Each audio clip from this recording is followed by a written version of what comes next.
최근 환율이 많이 오르면서 지난 2008년 금융위기 당시를 재현하고 있습니다.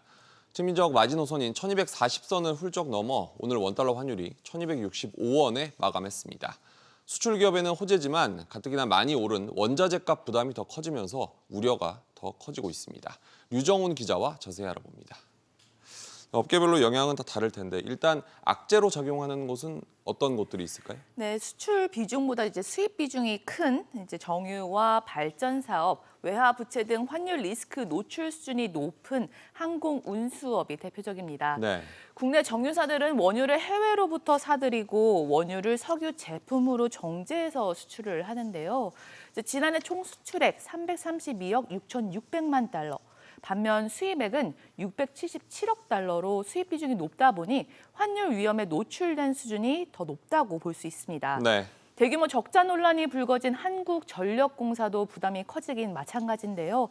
천연가스 등 원재료를 수입해오는 한전의 지난해 원화 환산 손실, 그러니까 환율 변동에 따른 금융 손실은 1조 1,593억 원으로 전년 대비 5배가량이 증가를 했는데 고환율이 지속이 되면 손실폭은 더 커지게 됩니다. 항공사 같은 경우는 환율 부담도 있지만 고유가 부담도 만만치 않잖아요. 네, 유가 변동은 정해진 가격에 미리 거래하는 해칭 거래를 통해서 일정 부분 환차손을 줄일 수는 있지만 비행기 임대료는 부담이 올라갑니다. 네. 대한항공은 9조 4,497억 원, 아시아나항공 4조 4,467억 원 등 상당한 대외 채무를 지고 있는데요. 즉 환율이 뛰면 외화 차입금에 대한 이자 비용과 원금 상환 부담이 커집니다. 결국 미국 금리가 가장 중요한 상황이라고 볼 수 있는 건데 빅스텝을 넘어서 자이언트 스텝이라는 분석, 전망도 있죠.